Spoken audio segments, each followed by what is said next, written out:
이 얼굴에 돈도 많아! 내가 그년보다 못한 게 뭐야? 밤에도 말이지. 아가, 이 약은 늙은 내가 먼저 먹어야겠다. 삶의 지혜와 따뜻한 위로가 담긴 이야기의 숲, 밤밤야화에 오신 것을 환영합니다. 오늘 함께 나눌 이야기는 질투에 눈먼 이웃의 계략에 맞서 며느리를 위해 목숨을 건 시어머니의 숭고한 사랑 이야기입니다. 사건의 불씨는 3년 전 김서방의 혼례를 앞둔 어느 봄날 시작되었습니다. 마을 어귀 우물가에서 물을 깃던 총각 김서방에게 이웃집 과부 팽댁이 은근슬쩍 다가왔습니다.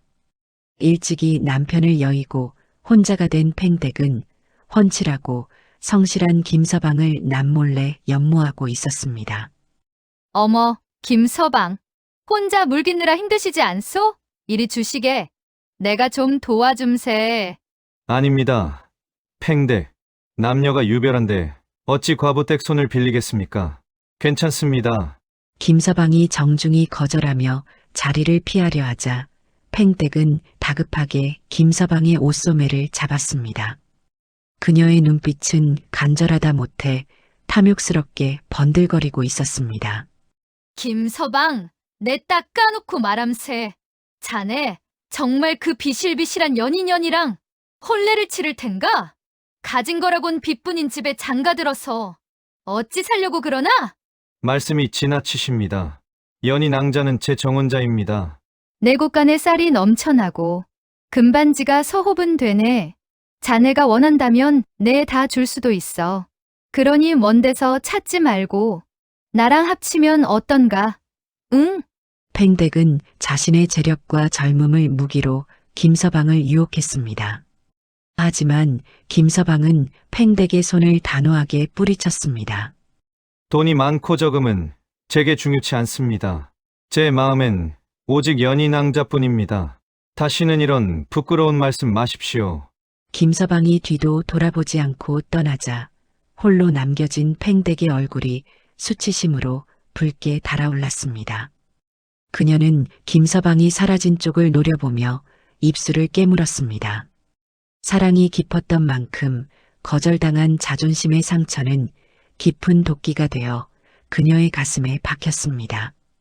감히 나를 거절하고 그깟 병든 년을 택해 내 놈들이 얼마나 잘 사나 두고 보자. 내 눈에서 눈물 나게 했으니 내 놈들 눈엔 피눈물이 나게 해주마. 그날 팽댁이 품은 앙심은 3년 뒤 김서방네 집에 닥쳐올 끔찍한 비극의 씨앗이 되고 말았습니다. 그리고 행복해야 할 김서방과 연희의 신혼생활은 아이가 생기지 않는 불행과 함께 서서히 어둠 속으로 빠져들고 있었습니다. 그렇게 3년이라는 세월이 흘렀습니다. 깨 볶는 냄새가 나야 할 김서방네 신혼집에는 어느샌가 한숨소리만 깊어졌습니다. 심성이 고운 며느리 연희는 시집 온 지 3년이 넘도록 태기가 없자 마음의 병을 얻어 시름시름 앓아누웠습니다. 아내를 끔찍이 아끼는 김서방은 백방으로 용한 약을 찾아다녔습니다. 여보, 조금만 기다리시오. 이번엔 진짜 용한 의원에게서 지은 보약이요. 이거 먹고 기운 차리면 아이도 곧 생길 것이오. 혼잣말을 되뇌이며 김서방은 전 재산이나 다름없는 큰 돈을 털어 귀한 보약을 지어 집으로 향했습니다. 발걸음을 재촉하던 그때 마을 어귀 돌담길에서 이웃집 팽댁과 마주쳤습니다. 그녀는 김서방이 품에 안은 약첩을 보더니 묘한 미소를 지으며 다가왔습니다. 아이고, 김서방 아니신가? 낯빛이 어두운 걸 보니 또 안 사람 약을 지어오시는가 보. 아, 예. 팽댁도 별일 없으시지요? 집사람 몸이 영 차도가 없어서. 쯧쯧, 젊은 새댁이 그렇게 비실거려서 쓰나. 내 그럴 줄 알고 김서방을 위해 귀한 것을 구해놨네. 팽댁은 품속에서 말린 뿌리 몇 개를 꺼내 김서방에게 내밀었습니다. 그것은 겉보기엔 평범한 약초 같았지만 실은 맹독을 품은 투구꽃 뿌리였습니다. 하지만 3년 전의 일을 까맣게 잊은 김서방은 팽댁의 눈 속에 서린 살기를 전혀 눈치채지 못했습니다. 이게 잉태에는 직효라네. 산 너머 10만이에게 사정해서 겨우 구한 거야. 보약 다릴 때 이걸 같이 넣고 다려 먹이게. 그럼 당장이라도 태기가 설걸세. 아이고, 이 귀한 것을 정말 감사합니다. 팽댁, 지난번 제 무례를 용서해 주시고 이리 마음 써주시니 몸둘 바를 모르겠습니다. 아유, 다 지난 일인데 뭘. 이웃끼리 돕고 살아야지. 어서 가서 다리시게. 정성껏, 아주 정성껏 다려야 약발이 받을 걸세. 팽댁은 김서방의 등을 떠밀며 인자한 척 웃어 보였습니다. 하지만 김서방이 고맙다는 인사를 남기고 멀어지자 그녀의 얼굴에서 웃음기는 순식간에 사라졌습니다. 그래, 정성껏 다려서 먹여라. 내 놈이 끔찍이 아끼는 그 계집이 피를 쏟고 죽어가는 꼴을 내 두 눈으로 똑똑히 봐줄 테니. 김서방은 팽댁의 시커먼 속내도 모른 채 그저 아내를 살릴 희망에 부풀어 집으로 달려갔습니다. 그리고 부엌 아궁이에 불을 지피고 팽댁이 준 독초를 보약과 함께 약탕기에 털어 넣었습니다. 보글보글 끓어오르는 약탕기 속에서 죽음의 그림자가 서서히 피어오르고 있었습니다.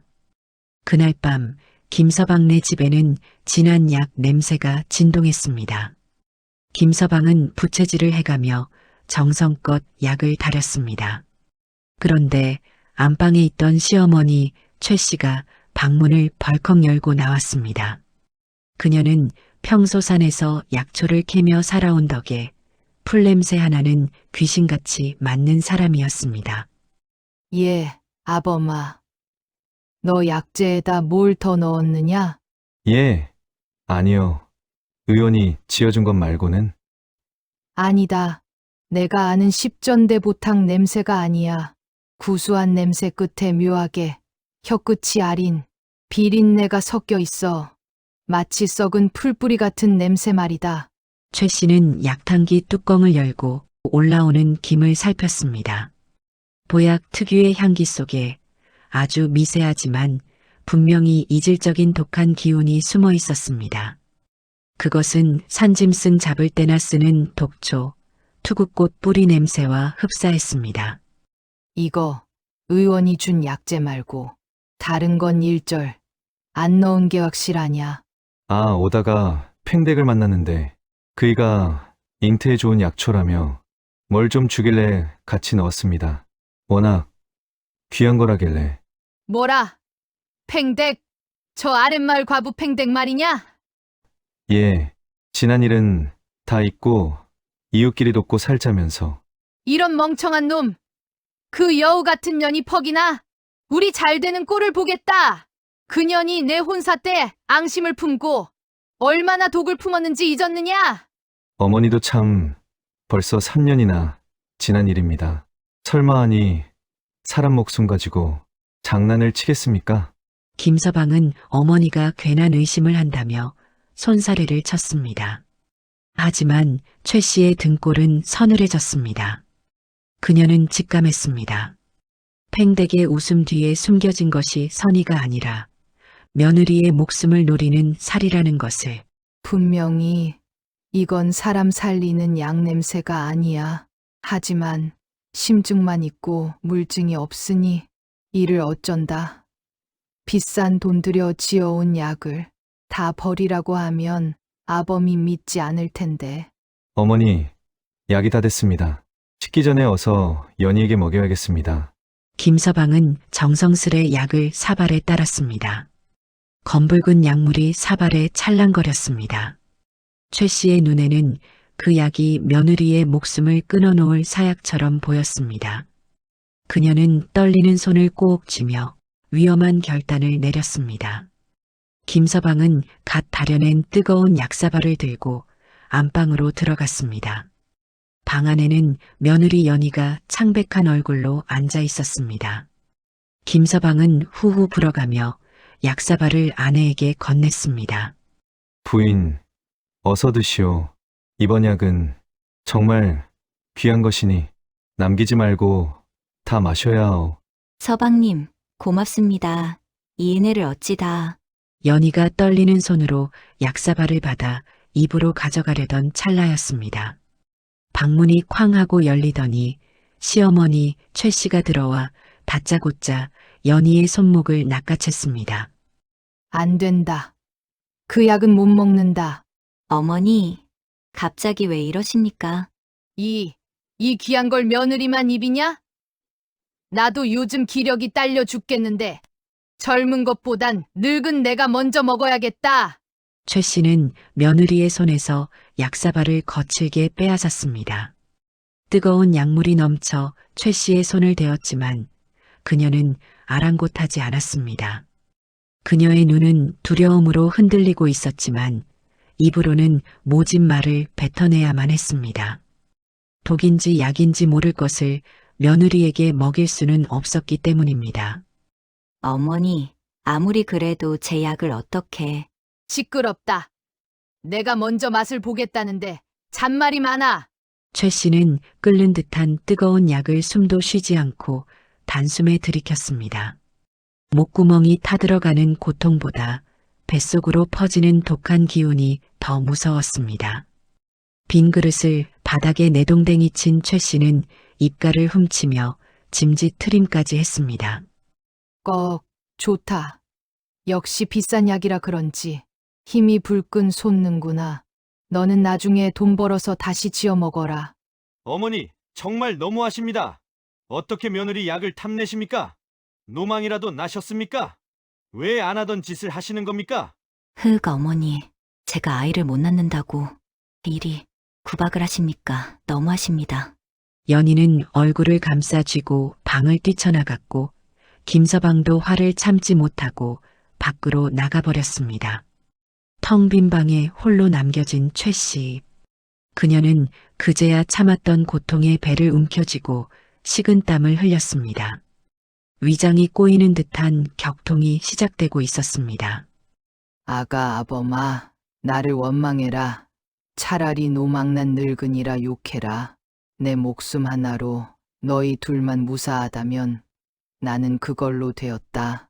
한편 담벼락 너머에서 이 소란을 엿듣고 있던 팽댁은 회심의 미소를 지었습니다. 꼴 좋다 시어미가 며느리 약을 뺏어 먹어. 크크크 누가 죽든 상갓집 곡소리는 나겠구나. 알턴 이가 빠진 것처럼 시원하다.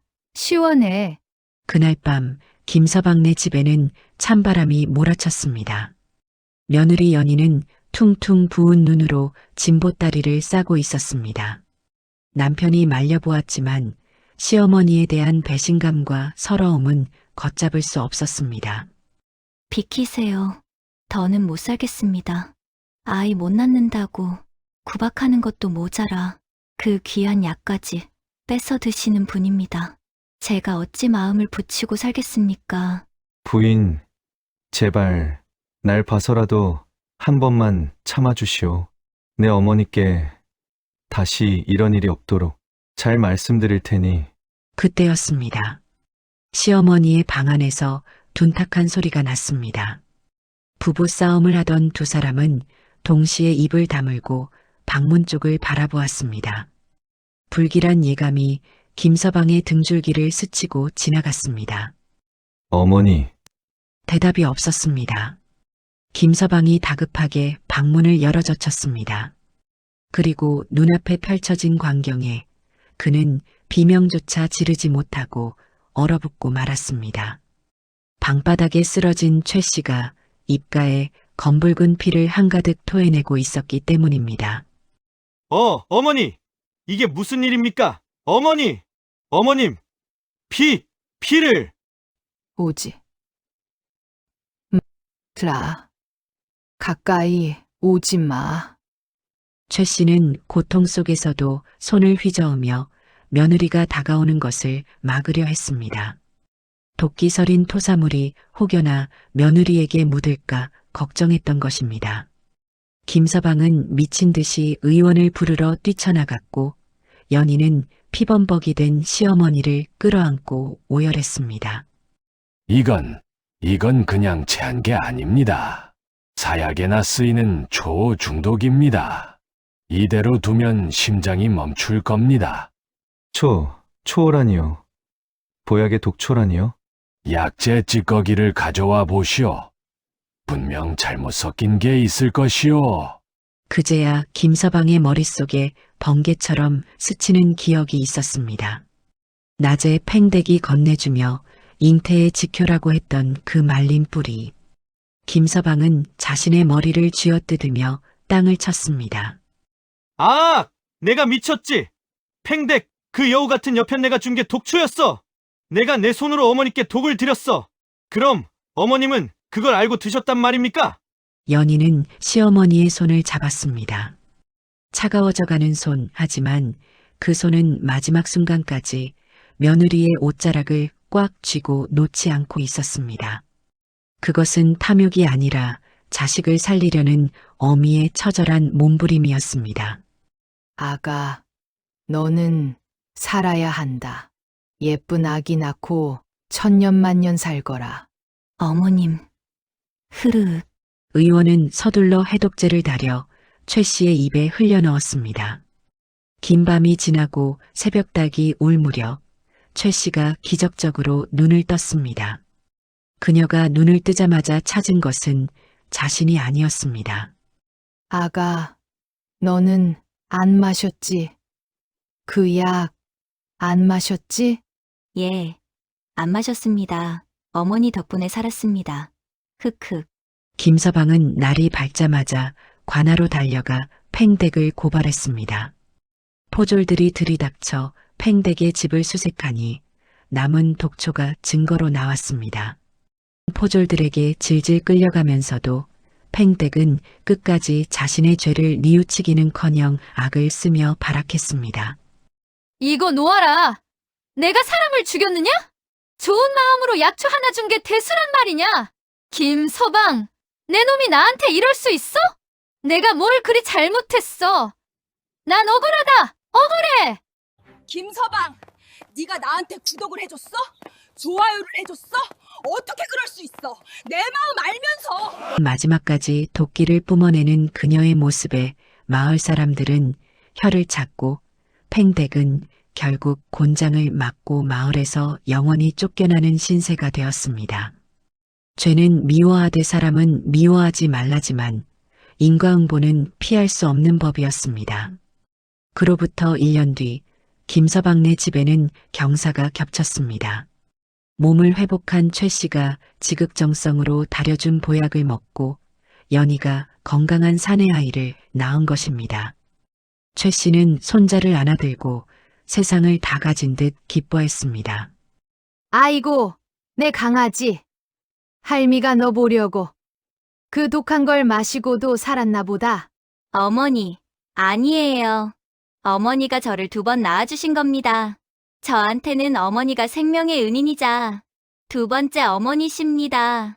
그날 이후 고부 갈등은 눈 녹듯 사라졌습니다. 연희는 시어머니를 친정 어머니보다 더 극진히 모셨고 최 씨 또한 며느리를 딸처럼 아꼈습니다.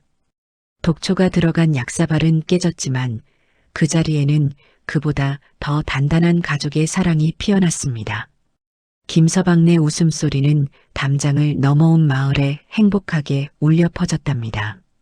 질투는 남을 해치려다 결국 자신을 망치지만 희생은 남을 살리고 자신 또한 빛나게 합니다. 최 씨가 마신 것은 독이었지만 그 안에 담긴 것은 며느리를 살리겠다는 해독제 같은 사랑이었습니다. 눈에 보이는 행동만으로 사람의 마음을 섣불리 판단하지 마세요. 투박한 말 속에 혹은 차가운 침묵 속에 진심 어린 사랑이 숨어 있을지도 모릅니다. 오늘의 이야기가 여러분의 마음에 따뜻한 여운으로 남기를 바랍니다. 이야기가 감동을 주었다면 구독과 좋아요로 담밤여와의 다음 온기를 함께 나눠주십시오. 저는 다음 시간에도 삶의 지혜가 담긴 이야기로 다시 찾아뵙겠습니다. 언제나 담밤여와에서 당신을 기다리겠습니다. 삶의 지혜와 따뜻한 위로가 담긴 이야기의 숲, 담밤여와에 오신 것을 환영합니다. 오늘 함께 나눌 이야기는 기억을 잃어가는 와중에도 자식에 대한 사랑만은 놓지 않았던 한 아버지의 눈물겨운 사연입니다. 평생 흙을 파먹으며 자식들을 키워낸 한 노인이 있었습니다. 세상이 그에게 내린 마지막 시련은 바로 치매였습니다. 하지만 그 치매라는 어둠 속에서도 자식을 사랑하는 마음만은 결코 흐릿해지지 않았습니다.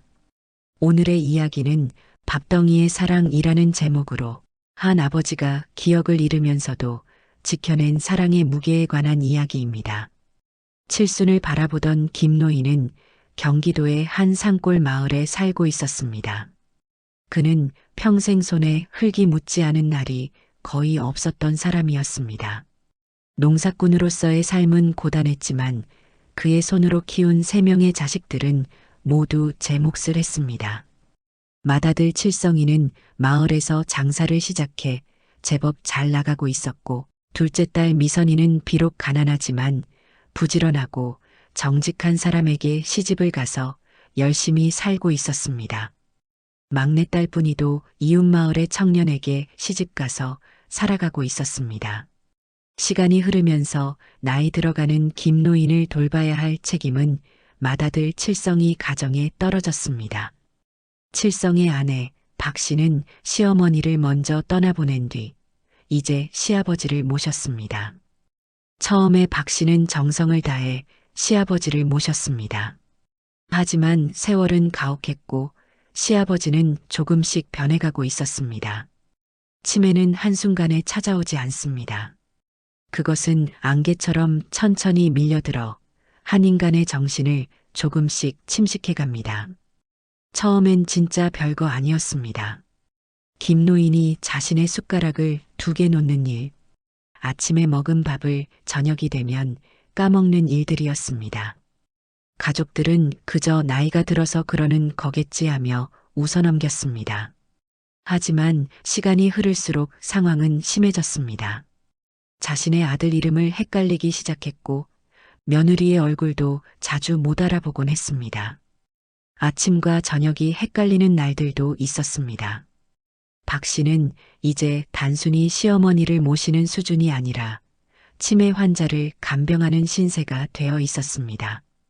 자신의 생활은 뒷전이 되고 모든 것이 시아버지 때문에 움직였습니다. 사건은 어느 날의 저녁 밥상에서 시작되었습니다. 박 씨가 정성 들여 차린 밥상 앞에서 김노인은 숟가락을 들 생각을 하지 않았습니다. 대신 그는 자꾸만 며느리의 눈치를 살폈습니다. 마치 뭔가를 허락받으려는 아이처럼 혹은 뭔가를 훔치려는 사람처럼. 아버님, 국 식어요. 어서 드세요. 왜 또 눈치를 보세요? 먹어야지. 먹어야지. 김노인은 숟가락으로 밥을 뜨는 척하다가 박 씨가 잠시 국을 떨어 가는 순간 번개같이 움직였습니다. 뜨거운 밥 한 덩이를 맨손으로 움켜쥐더니 잽싸게 자신의 저고리 품속 주머니에 쑤셔 넣었습니다. 뜨거운 밥알이 가슴을 데일 텐데도 김노인은 표정 하나 바꾸지 않았습니다. 오직 그의 손은 가슴 부분을 감싸 안고 있었고 마치 세상에서 가장 소중한 보물을 지키는 듯한 모습이었습니다. 박 씨가 황급히 돌아섰을 때 그 광경은 이미 마무리되고 있었습니다. 품속에서 김이 모락모락 나는 밥덩이가 툭 떨어져 방바닥에 굴러다녔고 김노인의 옷서픈 밥풀 범벅이 되어 있었습니다. 박 씨는 처음엔 이게 무슨 짓인지 이해가 가지 않았습니다. 하지만 깨달았을 때 그녀는 화가 솟구쳤습니다. 아버님, 지금 뭐 하시는 거예요? 박 씨가 황급히 김노인의 팔을 잡았습니다. 김노인은 마치 큰 죄라도 지은 아이처럼 몸을 바들바들 떨었습니다. 내 거다, 이놈아, 내 거다. 그의 손은 여전히 떨어진 밥덩이를 꽉 쥔 채 놓지 않았습니다. 박 씨의 눈에는 눈물이 맺혔습니다. 하지만 그것은 슬픔의 눈물이 아니라 분노의 눈물이었습니다. 몇 년을 정성 들여 모셨는데 이게 무슨 짓이란 말인가. 끼니 때마다 따뜻한 밥을 차려드리는데 밥을 훔친다니. 아버님, 제발 좀 이러지 마세요.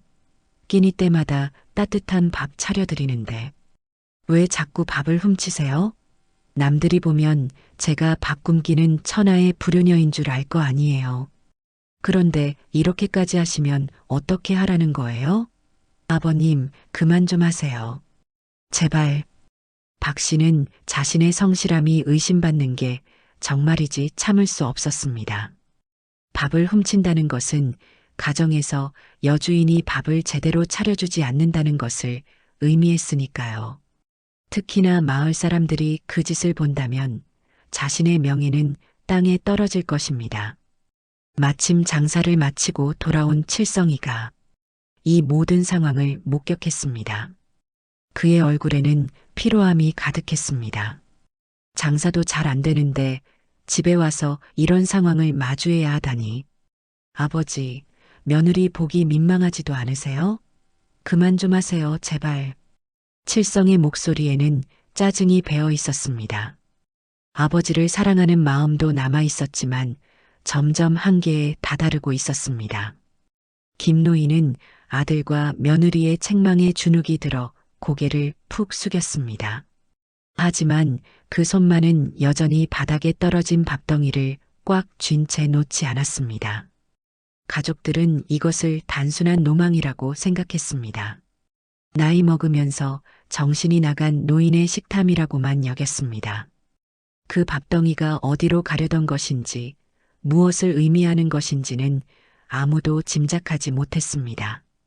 그날 밤 하늘에 구멍이라도 뚫린 듯 장대비가 쏟아졌습니다. 천둥 번개가 요란하게 치던 새벽 3시경 잠을 자던 박 씨는 왠지 모를 불안감에 눈을 번쩍 떴습니다. 빗소리 사이로 들려오던 건너방의 덜컹거리는 문소리.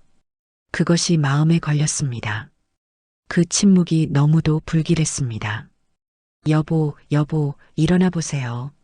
아버님, 방 쪽이 조용해요. 기침 소리도 안 들리고. 이 밤중에 무슨 소리야? 주무시겠지. 비가 이렇게 오는데. 아니에요. 느낌이 이상해요. 가봐요, 얼른요. 여인의 직감은 정확했습니다. 칠성이가 건너방 문을 벌컥 열었을 때 방 안은 텅 비어 있었습니다. 차가운 윗목에는 개어놓은 이불만 덩그러니 놓여 있고 열린 방문 틈으로 들이친 빗물만이 바닥을 흥건히 적시고 있었습니다. 칠순이 넘은 침에 걸린 노인이 이 폭우 속에 감쪽같이 사라진 것입니다. 부부는 혼비백산하여 밖으로 뛰쳐나갔습니다. 칠흑 같은 어둠 속 한치 앞도 보이지 않는 빗줄기가 얼굴을 때렸습니다. 아버지, 어디 계세요?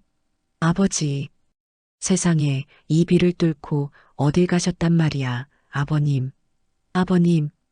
두 사람은 횃불을 들고 온 동네를 샅샅이 뒤졌습니다. 마을 어귀, 정자나무 밑, 평소 노인이 앉아있던 논두렁까지. 하지만 김노인의 모습은 그림자도 보이지 않았습니다. 박 씨는 이 모든 일이 자신 때문이라고 생각했습니다. 저녁 밥상머리에서 자신이 했던 모진 말들. 그 말들이 가슴을 찌르고 있었습니다. 아버님, 제발 대답 좀 하세요. 제가 잘못했어요. 밥 좀 훔친 게 대수라고. 제가 너무 구박해서 나가신 거예요. 흑흑. 날이 밝을 때까지 찾아 헤맸지만 불어난 개울물 소리만 요란할 뿐 김노인의 흔적은 어디에도 없었습니다.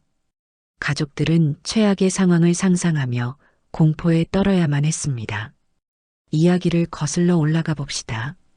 막내딸 분이는 왜 그토록 가난한 집으로 시집을 가게 되었을까요? 분이는 세 남매 중 막내였습니다. 하지만 집안 형편이 어려워지면서 분이의 결혼은 사랑과 이상으로만 이루어질 수 없었습니다. 결혼은 때로 집안의 경제 사정을 고려해야 하는 현실의 문제였습니다. 분이를 맞이한 남편은 정직했지만 가난했습니다. 시집은 산골 작은 마을이었고 시어머니는 엄하기로 유명했습니다. 첫날부터 분이는 새벽같이 일어나 집안일을 했고 밤늦게까지 일했습니다. 세월이 흐르면서 분이는 점점 야위어 갔습니다. 아이들도 태어났지만 먹을 것이 늘 부족했습니다. 남편은 최선을 다했지만 세상은 그리 녹록하지 않았습니다. 생일이 몇 번 지날 때마다 분이는 자신의 본가를 그리워했습니다. 하지만 가난한 처지로 자주 나타날 수 있는 신분이 아니었습니다. 오빠네도 나름 살기 바빴으니까요. 그러나 아버지 김노인의 눈에는 분이의 가난함이 분명하게 보였습니다. 가끔 마을에서 분이를 목격할 때마다 그의 마음은 철렁했습니다. 딸은 점점 야위어 가고 있었습니다. 얼굴에는 피로함이 가득했고 눈빛에서는 생기가 사라지고 있었습니다. 자신이 마땅히 도와주지 못해 미안했습니다. 나이든 아버지는 분이를 도와줄 수 없었습니다. 장사를 하는 큰아들도 자신의 가정을 꾸리는 딸도 막내 분이를 적극적으로 도와줄 형편이 못 되었습니다. 그러던 어느 날 김노인은 무언가 깨달음을 얻게 됩니다. 자신이 할 수 있는 것이 무엇인가를 말입니다. 정신이 점점 흐릿해져가는 와중에서도 아버지의 본능은 살아있었습니다. 김노인이 사라진 지 이틀이 지났습니다. 그 이틀 동안 아들 칠성과 며느리 박씨의 마음은 새까맣게 타들어갔습니다. 온 산을 뒤져도 나오지 않았습니다. 불어난 물에 휩쓸려 가신 건 아닐까 하는 불길한 생각만 자꾸자꾸 들었습니다. 그때 헐레벌떡 뛰어온 이웃사람의 목소리가 희망을 안겨줍니다. 칠성이, 자네 아버지 찾았네. 저기 십리박 아랫마을 장터 입구에 계신다네. 예, 십리박이요? 거긴 누이가 시집간 동네가 아닙니까? 칠성이와 박씨는 한달음에 아랫마을로 달려갔습니다. 그곳은 김노인의 막내딸 분이가 시집가서 살고 있는 산골 마을이었습니다.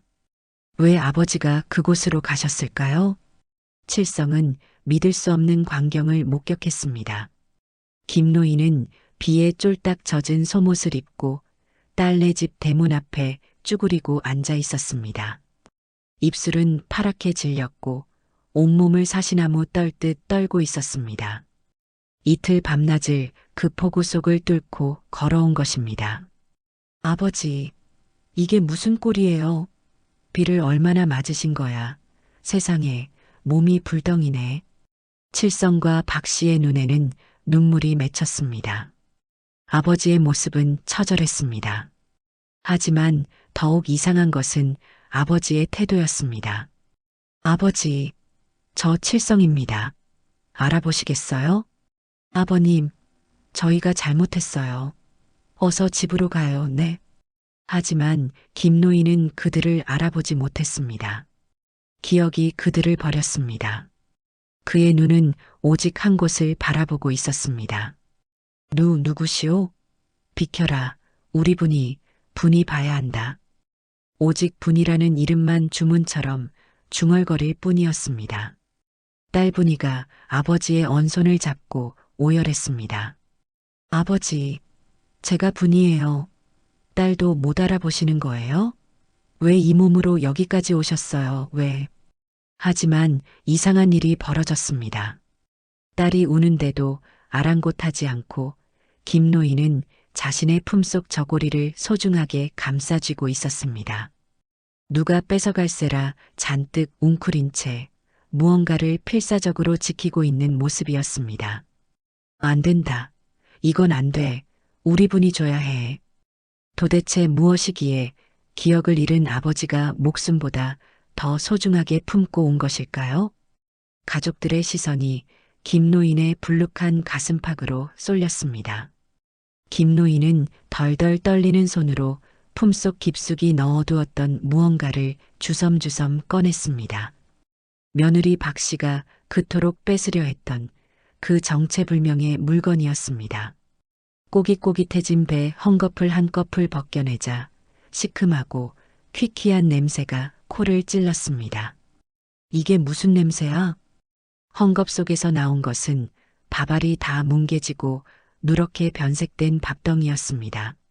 며느리 몰래 훔쳐 뜨거운 가슴에 품고 이틀 밤낮을 걸어온 동안 땀과 비에 젖어 쉰내가 진동하는 밥뭉치였습니다. 그 모습은 혐오스러웠습니다. 더러웠습니다. 하지만 그 순간 그 밥덩이만큼 거룩한 것은 없었습니다.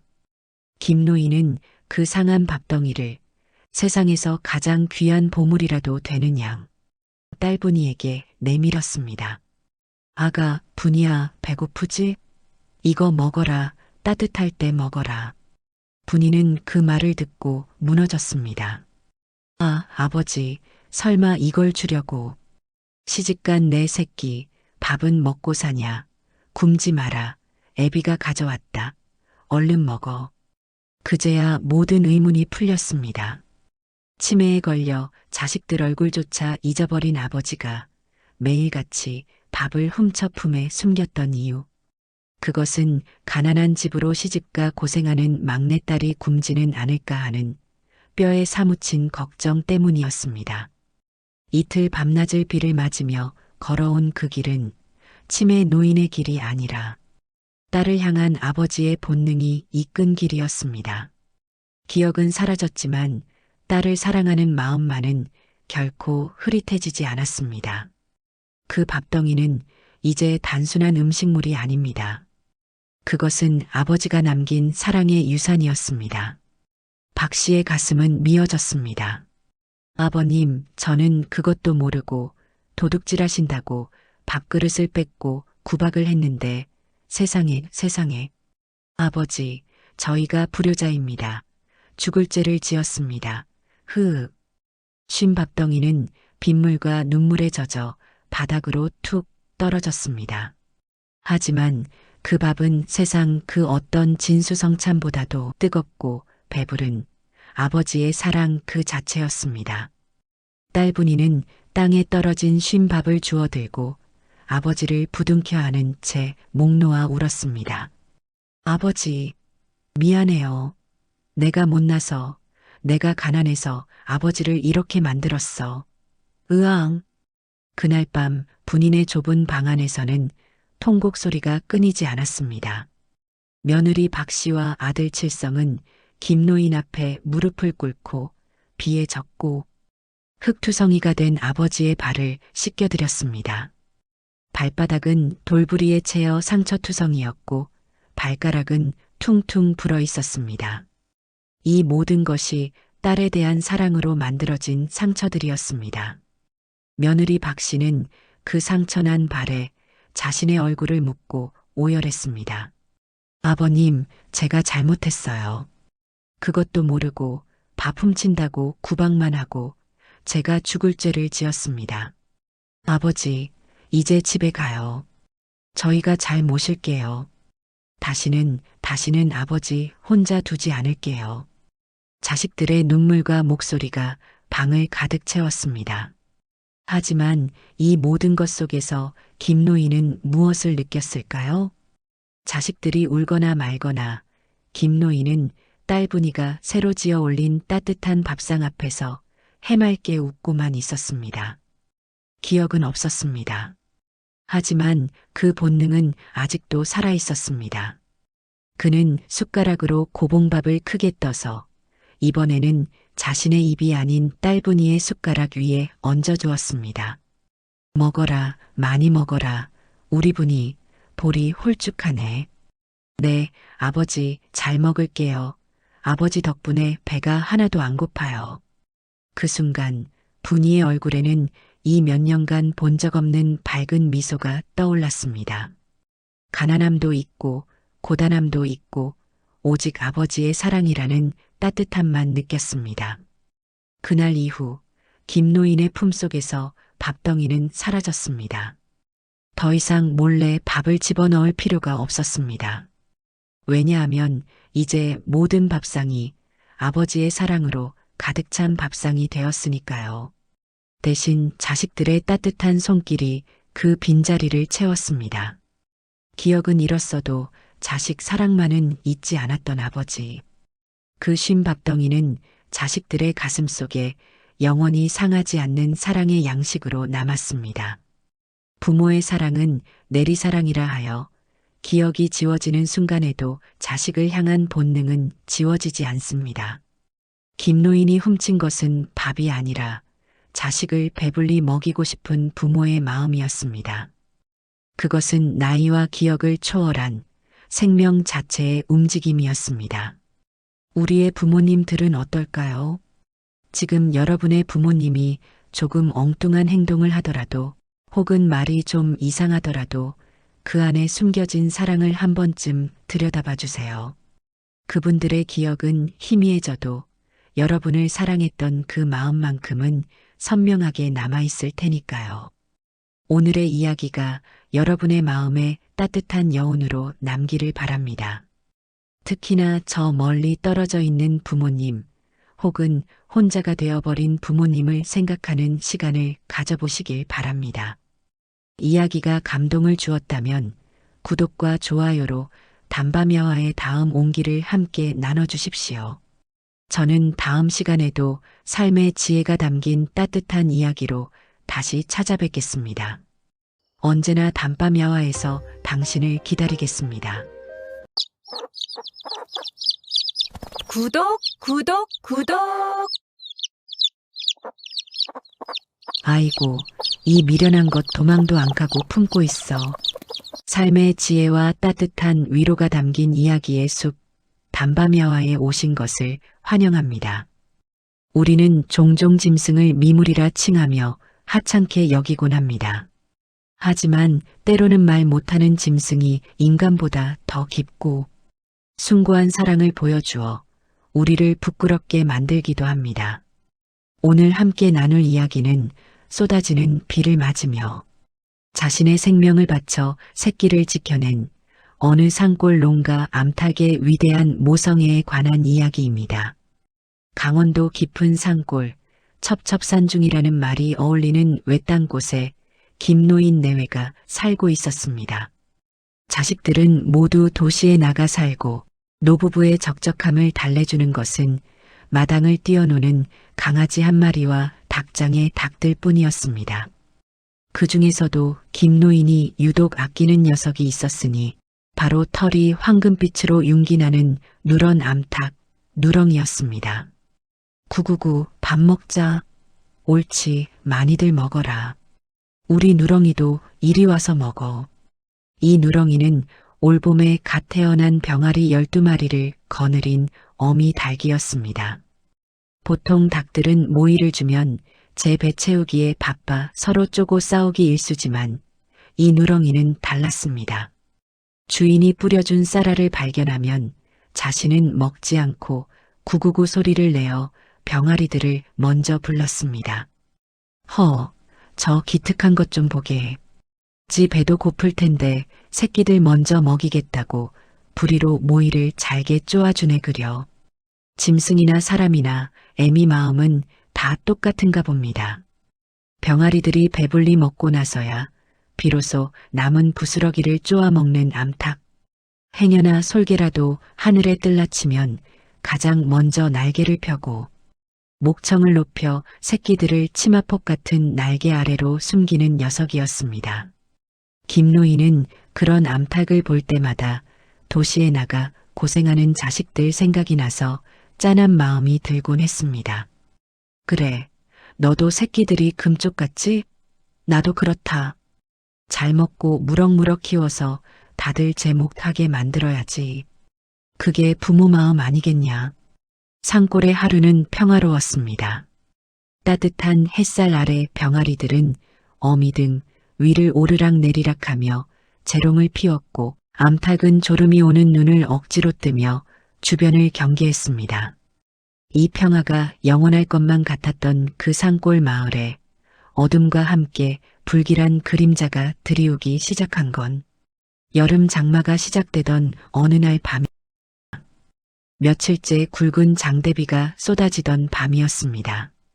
산짐승들도 숨을 죽이고 비를 피하는 칠흑 같은 어둠 속 김노인도 일찌감치 저녁을 먹고 안방 아랫목에 누웠지만 왠지 모르게 잠이 오지 않았습니다.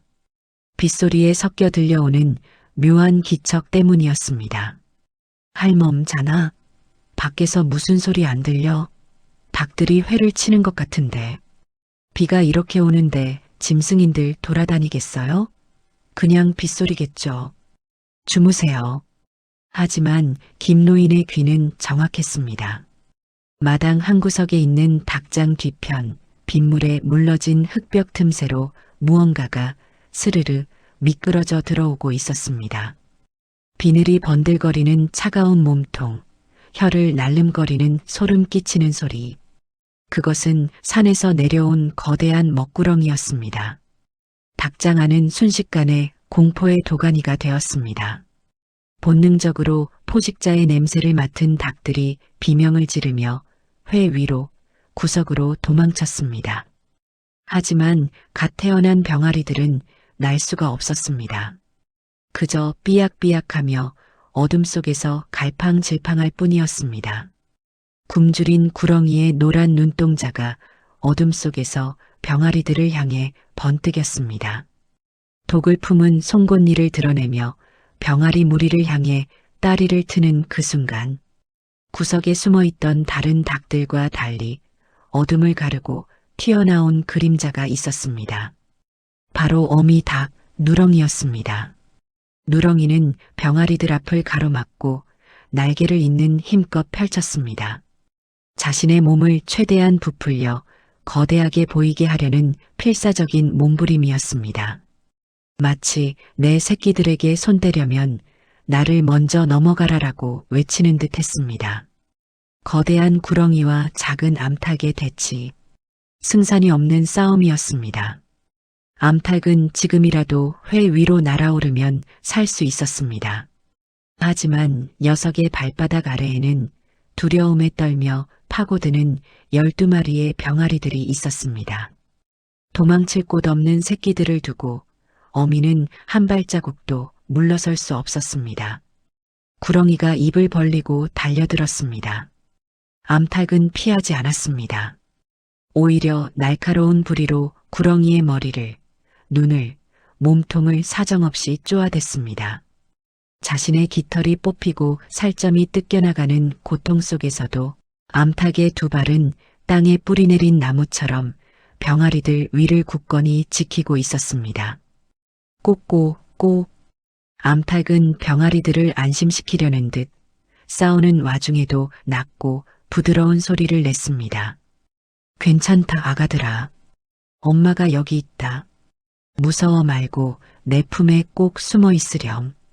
그것은 전투의 함성이 아니라 죽음을 앞둔 어미가 부르는 마지막 자장가였습니다. 독이 잔뜩 오른 구렁이가 암탉의 가슴을 물었습니다. 퍼지는 도끼, 흐려지는 의식. 하지만 암탉은 쓰러지는 그 순간까지도 날개를 접지 않았습니다. 오히려 마지막 남은 힘을 짜내어 날개를 더 넓게, 더 포근하게 펼쳐 병아리들을 완전히 덮어버렸습니다.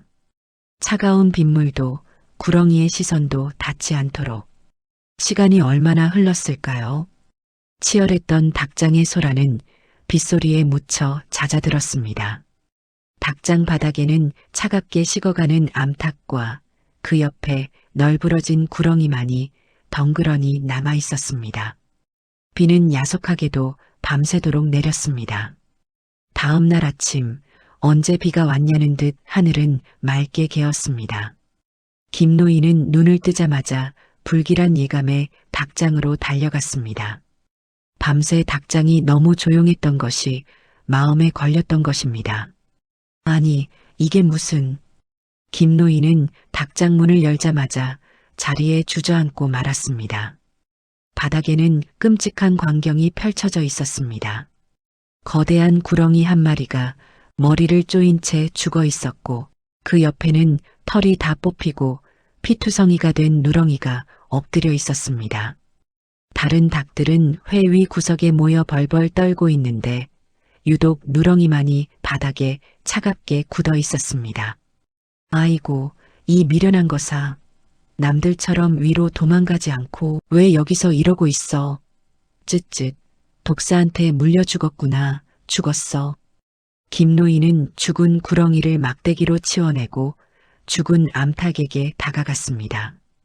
비에 젖어 깃털이 볼품없이 엉겨붙은 암탉의 모습이 너무나 처량했습니다.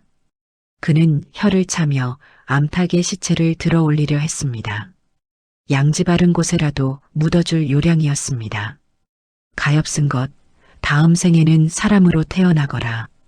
김노인이 뻣뻣하게 굳은 암탉의 몸통을 두 손으로 들어 올리는 순간이었습니다. 그는 자신의 눈과 귀를 의심할 수밖에 없는 기적 같은 광경을 목격했습니다.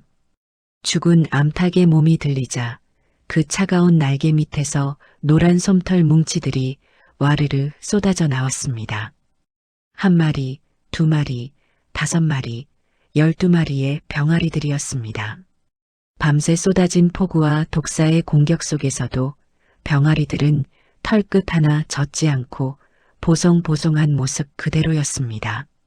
세상에 너희들 살아있었구나. 어미가 너희를 품고 있었어. 병아리들은 영문을 모른 채 죽은 어미의 곁을 맴돌며 삐약삐약 울어댔습니다. 어미가 왜 일어나지 않는지, 왜 밥을 주지 않는지 묻는 듯 했습니다. 김노인은 그제야 알았습니다. 누렁이가 왜 도망가지 않았는지, 왜 그 고통 속에서도 날개를 접지 않고 뻣뻣하게 굳어버렸는지. 미련한 게 아니었구나. 대단하다. 정말 대단해.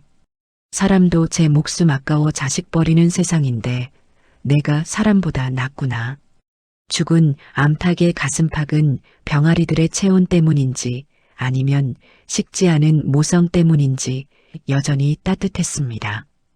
독이 퍼져 온몸이 차갑게 식어가는 순간에도 녀석은 자신의 심장만큼은 새끼들을 위해 뜨겁게 남겨두었던 것입니다.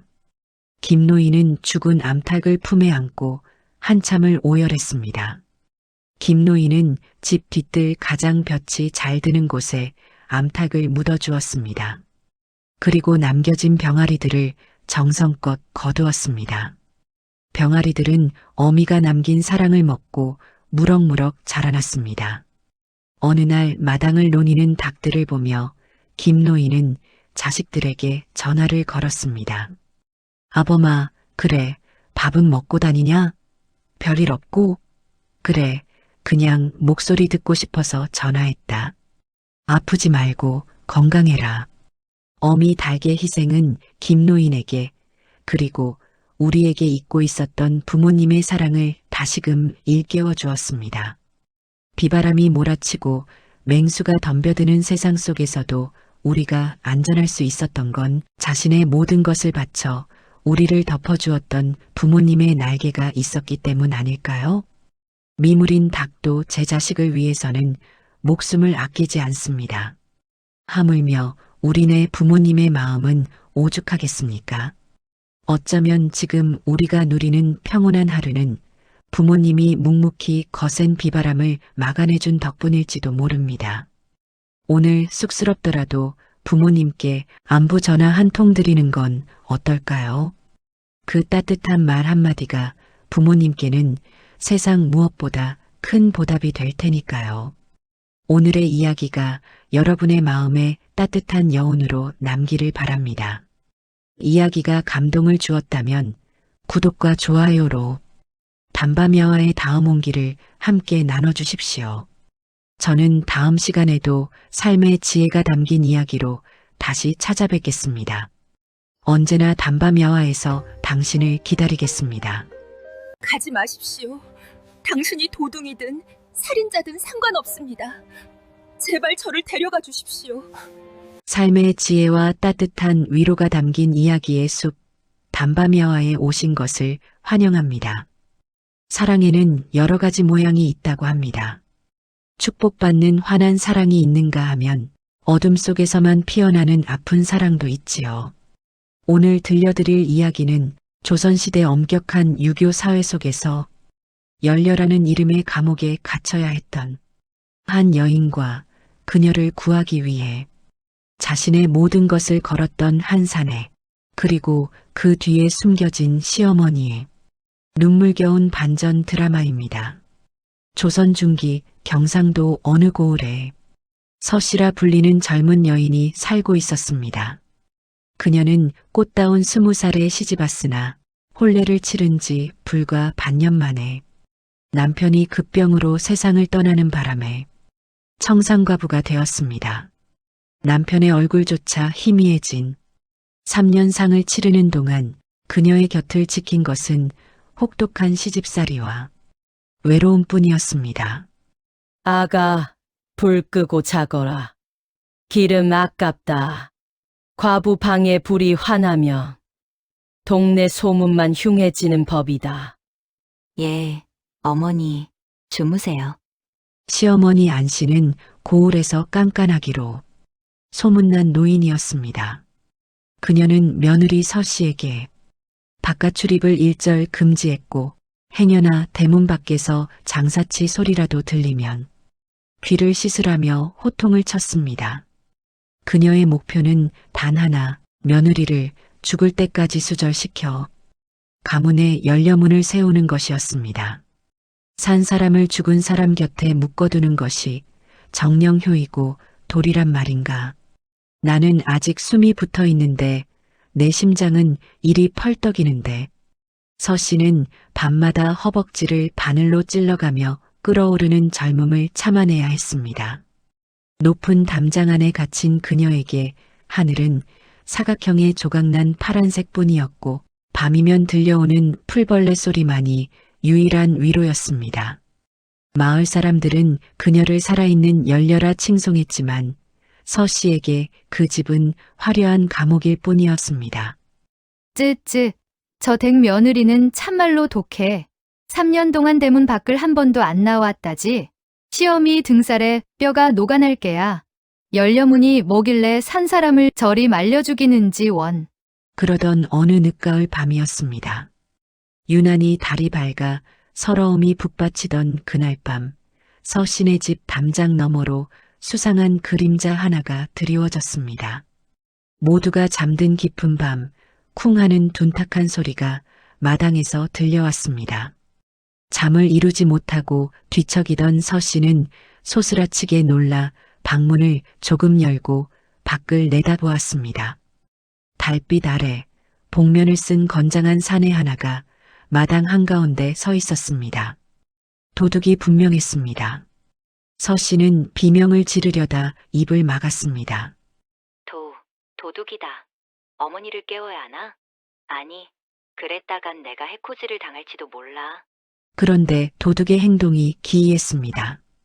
그는 훔칠 물건을 찾는 대신 마당 한구석에 쌓여있던 통나무 장작 더미로 다가갔습니다. 그리고는 품에서 도끼를 꺼내 들더니 능숙한 솜씨로 장작을 패기 시작했습니다. 사내는 마치 소리가 나지 않게 하려는 듯 도끼날이 나무에 박히는 순간 힘을 조절하는 기묘한 기술을 부렸습니다. 한참 동안 장작을 패서 수북하게 쌓아놓은 사내는 이번에는 빈 물독으로 다가가 우물에서 물을 길어 채우기 시작했습니다. 서 씨는 공포심보다 호기심이 일었습니다. 도대체 저 사내는 누구길래 도둑질은커녕 머슴이나 할 일을 하고 있는 걸까? 일을 마친 사내가 땀을 닦으며 담을 넘으려던 순간 서 씨는 저도 모르게 방문을 열고 나갔습니다. 손에는 호신용 은장도가 들려 있었지만 목소리는 떨리고 있었습니다. 누구냐? 밤중에 남의 집 마당에서. 뭐 하는 짓이냐? 사내가 흠칫 놀라 뒤를 돌아보았습니다. 복면 위로 드러난 그의 눈빛은 도둑의 비열함과는 거리가 먼 깊고 우직한 눈망울이었습니다. 사내는 도망가는 대신 서 씨를 향해 정중하게 고개를 숙였습니다. 놀라게 해드려 송구합니다, 아기씨. 저는 그저 지나가는 바람 같은 놈입니다. 바람? 도둑이 아니고서야 어찌 담을 넘고 또 어찌 이런 일을 해준단 말이냐? 이 댁 담장 너머로 들리는 한숨 소리가 너무 깊어서 그랬습니다. 장작 팰 힘도 물 기를 힘도 없는 과부댁이라 들었습니다. 그저 조금이라도 덜 힘드시라고. 사내의 말은 투박했지만 그 속에 담긴 온기는 서 씨의 얼어붙은 마음을 녹이기에 충분했습니다. 남편이 죽은 후 그 누구도 서 씨의 힘듦을 알아주거나 도와주려 하지 않았습니다. 오직 연려가 되어야 한다는 강요뿐이었던 그녀의 삶에 처음으로 도움의 손길을 내민 것은 이름 모를 밤손님이었습니다. 해코지할 마음은 추호도 없습니다. 부디 오늘 일은 못 본 척 해주십시오. 안녕히 주무십시오.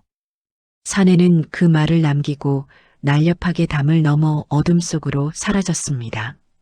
서 씨는 사내가 사라진 담장을 한참이나 바라보았습니다. 마당에는 그가 패놓은 장작이 산처럼 쌓여 있었고 물독에는 찰랑거리는 물 위로 달이 비치고 있었습니다.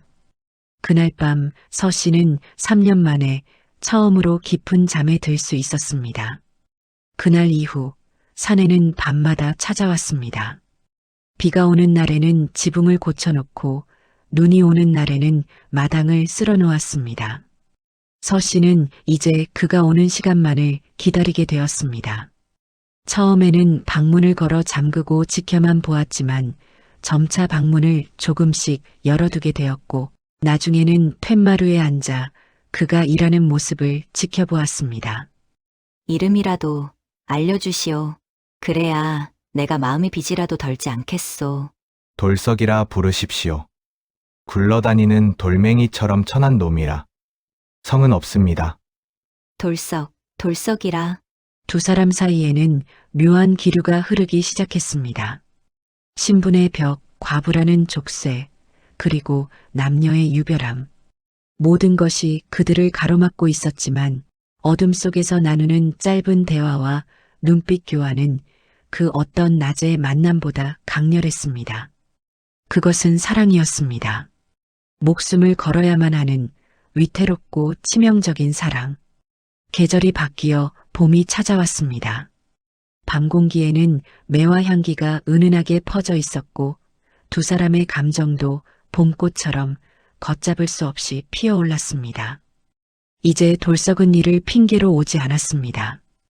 그저 서 씨를 보기 위해 그녀와 말 한마디를 나누기 위해 담을 넘었습니다. 아기씨, 오늘은 달이 참 밝습니다.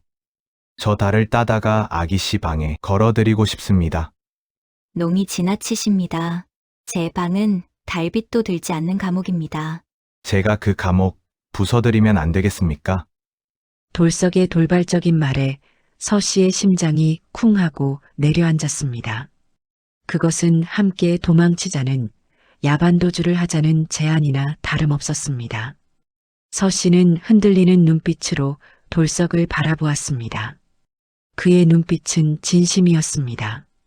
안 됩니다. 그랬다간 당신이 죽습니다. 시어머니는 무서운 분입니다. 우리 둘 다 멍석마리를 당해 죽을 것입니다. 상관없습니다. 아기씨가 저 담장 안에서 말라 죽어가는 꼴을 보느니 차라리 함께 죽겠습니다. 그때 툇마루 밑을 기어가던 진해 한 마리가 서 씨의 발등을 향해 다가왔습니다. 놀란 서 씨가 비명을 지르려 하자 돌석이 순식간에 다가와 서 씨의 입을 막고 그녀를 안아들었습니다. 쉿, 괜찮으십니까? 두 사람의 거리는 숨소리가 닿을 만큼 가까웠습니다. 서 씨는 돌석의 단단한 가슴팍에서 전해지는 온기에 정신이 아득해졌습니다. 남편에게서도 느껴보지 못한 사내의 뜨거운 체온이었습니다. 돌석 역시 품에 안긴 서 씨의 떨림을 느끼며 그녀를 더욱 꽉 끌어안았습니다.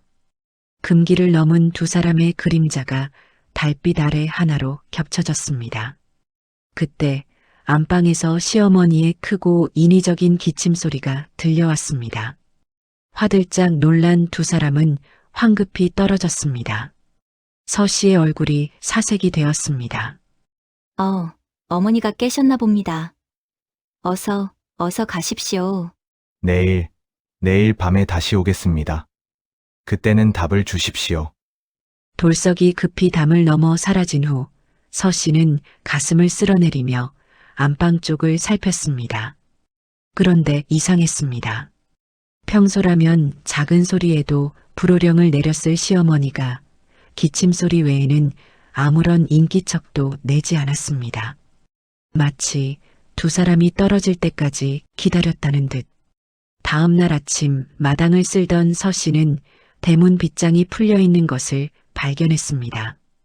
어제 저녁 시어머니가 직접 문단속을 하는 것을 보았는데 말입니다.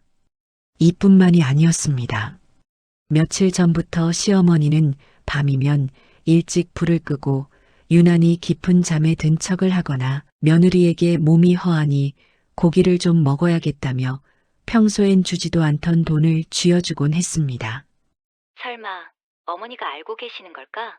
빗장을 열어두신 건 혹시 나보고 나가라는 뜻일까? 아니야, 그럴 리 없어. 열려문에 목숨 거는 분이 그럴 리가. 하지만 마을에는 이미 흉흉한 소문이 돌기 시작했습니다. 과부댁에 밤마다 웬 사내가 드나든다더라. 개가 짖지도 않는 걸 보니 아는 놈이다. 소문은 삽시간에 퍼져 관아의 귀에까지 들어갔고 포졸들이 순찰을 돌기 시작했습니다. 위기는 턱 밑까지 차올랐습니다. 운명의 그날 밤, 돌석은 여느 때처럼 담을 넘지 않고 빗장이 풀린 대문을 조심스레 열고 들어왔습니다. 그는 진보다리를 든 채 비장한 표정으로 서 씨 앞에 섰습니다. 아기씨, 시간이 없습니다. 마을에 소문이 파다합니다. 오늘 밤 떠나지 않으면 우린 죽습니다. 돌석님, 가십시다. 세상 끝이라도 좋으니 저와 함께 가주십시오. 제 목숨 다 바쳐 지키겠습니다. 서 씨는 안방 문을 한번 바라보았습니다. 자신을 올가매던 시집, 하지만 갈 곳 없는 자신을 거두어준 시어머니. 죄책감이 발목을 잡았지만 살고 싶다는 본능과 돌석을 향한 사랑이 그녀를 움직였습니다. 서 씨는 눈물을 머금고 고개를 끄덕였습니다. 예, 가겠습니다. 당신을 따라가겠습니다. 두 사람이 서로의 손을 꼭 잡고 대문을 나서려는 순간이었습니다. 갑자기 대문 밖에서 횃불이 환하게 밝혀지며 고함 소리가 터져 나왔습니다. 네, 이놈들, 꼼짝 마라. 관아에서 나왔다. 매복해 있던 포졸들이 들이닥쳐 두 사람을 포위했습니다. 순식간에 벌어진 일이라 도망칠 틈도 없었습니다. 돌석은 서 씨를 등 뒤로 숨기며 포졸들과 맞서려 했지만 수정 열쇠에 밀려 결국 무릎을 꿇고 포박당하고 말았습니다. 과부댁에 밤손님이 든다더니 아주 도주까지 하려 했구나. 내년이 정령 시험이 얼굴에 먹칠을 하고 가문의 명예를 더럽히느냐? 서 씨는 사시나무 떨듯 떨며 고개를 들지 못했습니다.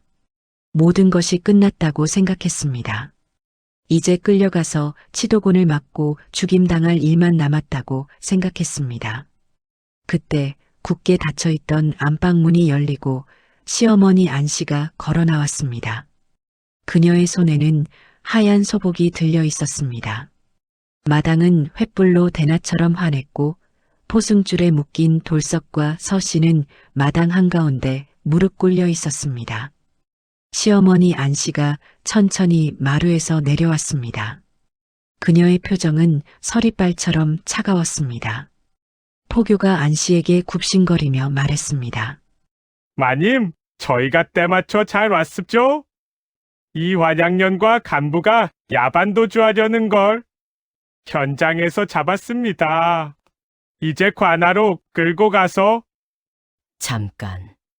안씨는 포교의 말을 끊고 돌석에게 다가갔습니다. 돌석은 안씨를 보자마자 고개를 푹 숙였습니다. 서 씨는 시어머니가 배신감에 자신을 칠 것이라 생각하고 눈을 질끈 감았습니다. 하지만 안씨의 입에서 나온 말은 뜻밖이었습니다. 이놈아, 내가 시킨 일은 어찌하고 도망질이냐? 어머니? 그게 무슨... 죄송합니다, 마님. 제가 그만 아기 씨를 연모하게 되어 마님의 명을 어기고. 아니, 이게 무슨 소립니까? 마님이 시킨 일이라니요? 모두가 얼어붙은 가운데 돌석이 충격적인 자백을 시작했습니다. 그것은 서 씨를 절망의 구렁텅이로 몰아넣는 말이었습니다. 사실 저는 도둑이 아닙니다. 마님께서 돈을 주시며 며느리를 유혹해달라 사주하셨습니다. 며느리가 부정한 짓을 저지르게 해서 집에서 쫓아낼 구실을 만들라고 하셨습니다. 아니야. 그럴 리 없어. 돌석 씨, 그게 무슨 말입니까? 거짓말이지요? 미안하오. 처음엔 돈 때문에 접근했소. 허나 당신을 보며 진심이 되었소. 그래서 도망치려 했던 것이오. 서 씨는 하늘이 무너지는 것 같았습니다. 밤마다 나누었던 따뜻한 말들, 그 설렘이 모두 시어머니의 사주를 받은 연극이었다니. 게다가 시어머니가 자신을 쫓아내기 위해 함정을 팠다니. 서 씨는 배신감과 절망의 치를 떨며 시어머니를 노려보았습니다. 어머니, 어찌 제게 이러실 수 있습니까? 차라리 죽으라 하시지. 어찌 사람의 마음을 가지고 장난을 치십니까? 제가 그리도 미우셨습니까? 허, 쫓아내려고 함정까지 파다니 독하다 독해. 여봐라, 이놈들을 당장 끌고 가라! 포졸들이 두 사람을 끌고 가려 하자 안 씨가 앞을 가로막았습니다. 그녀의 눈에는 더 이상 차가움이 아닌 슬픔과 결의가 가득 차 있었습니다. 나라, 이 아이는 죄가 없다. 다 내가 꾸민 일이다. 예, 그게 무슨... 내 며느리는 아무것도 몰랐다. 내가 이 늙은 내가 젊은 며느리가 수절하며 늙어가는 꼴을 더는 볼 수가 없어서 내가 억지로 쫓아내려고 꾸민 짓이다. 어머니. 안 씨는 품속에서 미리 써두었던 이혼서와 돈주머니를 꺼내 서 씨의 손에 쥐어주었습니다. 그것은 며느리를 버리는 문서가 아니라 며느리를 자유롭게 해주기 위한 해방 문서였습니다. 아가, 미안하다. 내가 내 발로 나가라 하면 안 나갈 것 같아서 내가 모진 꾀를 냈다. 이놈은 내가 돈 주고 산 놈이 맞다. 하지만 너를 향한 놈의 눈빛은 진짜더구나. 마님, 이놈아, 내가 너를 믿고 내 딸 같은 며느리를 맡겼는데 어찌 이리 허술하게 들키느냐. 목숨을 걸고서라도 데리고 도망쳤어야지. 그제야 모든 진실이 밝혀졌습니다. 밤마다 대문 빗장을 열어둔 것도, 돌석을 고용해 며느리의 마음을 흔든 것도 모두 며느리를 이 생지옥 같은 과부의 삶에서 탈출시키기 위한 시어머니의 위험한 연극이었던 것입니다. 열려문이라는 가문의 명예보다 며느리의 행복을 택한 시어머니의 결단이었습니다. 어머니, 저는 그것도 모르고. 어머니 흑흑. 울지 마라. 너는 죄 없다. 내가 다 안고 갈 테니 너는 어서 가라. 가서 이름도 바꾸고 성도 바꾸고 남들처럼 아이 낳고 알콩달콩 살아라. 그게 내 소원이다. 안 씨는 포졸들을 가로막고 서서 서 씨와 돌석을 향해 소리쳤습니다. 어서 가라. 내 마음 변하기 전에 썩 꺼지란 말이다. 가서 다시는 이쪽은 쳐다보지도 말고 살아라. 마님, 이 은혜 죽어서도 잊지 않겠습니다. 아기 씨는 제 목숨 바쳐 행복하게 해주겠습니다. 어머니, 불효자를 용서하세요. 부디 만수무강하세요. 서 씨와 돌석은 안 씨에게 마지막 큰절을 올리고 어둠 속으로 달리기 시작했습니다.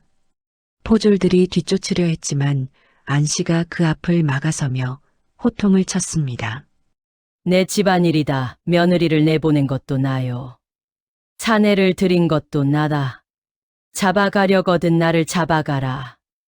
서슬 펄언 안 씨의 기세에 포졸들도 구경하던 마을 사람들도 아무 말 못하고 멍하니 서 있을 뿐이었습니다.